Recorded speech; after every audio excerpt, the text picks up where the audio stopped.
بسم اللہ الرحمن الرحیم صلی اللہ علی حبیبہ محمد وآلہ وسلم۔ السلام علیکم جی۔ تو ناظرین، امید ہے آپ لوگ بالکل ٹھیک ٹھاک ہوں گے اور ایمان اور صحت کی بہترین حالت میں ہوں گے۔ امید ہے کہ آپ لوگوں کے روزے ماشاءاللہ بہت اچھے گزر رہے ہوں گے اور آپ خوب دعائیں بھی پڑھ رہے ہوں گے اور اپنے دوستوں اور فیملی ممبر کے ساتھ بھی ضرور شیئر کی ہوں گی۔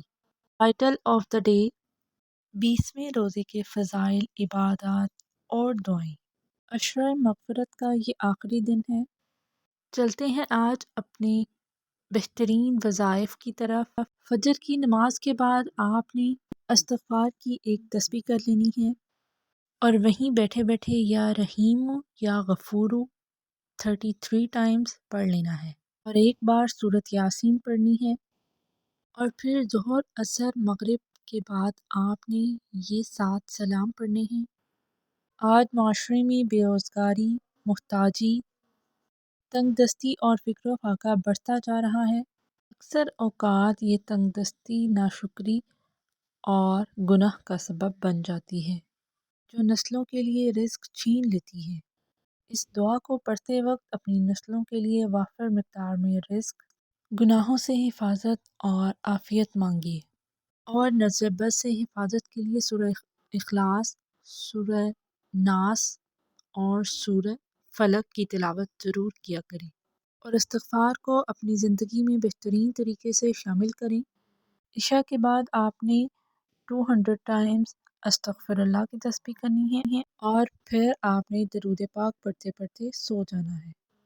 درود پاک کی کثرت کریں، جتنا ہو سکے زیادہ پڑھیں تاکہ آپ شفاعت پا سکیں۔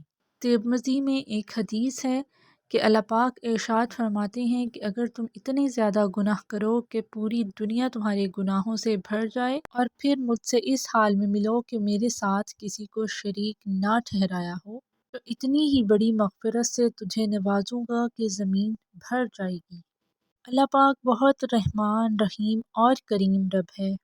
وہ ہر پل ہمیں مغفرت کے موقع عطا فرماتا ہے اور بہترین انداز میں ہماری دعائیں قبول و منظور فرماتا ہے۔ 2 نوافل کا بتا رہی ہوں۔ 2 رکعت نفل نماز توبہ کی نیت سے پڑھ کر اس عشرہ مغفرت میں اللہ تعالیٰ سے خوب دعائیں کریں۔ اللہ پاک ہم سب کے روزے، عبادات قبول و منظور فرمائیں اور ہمارے صغیرہ اور کبیرہ گناہ معاف فرما دیں۔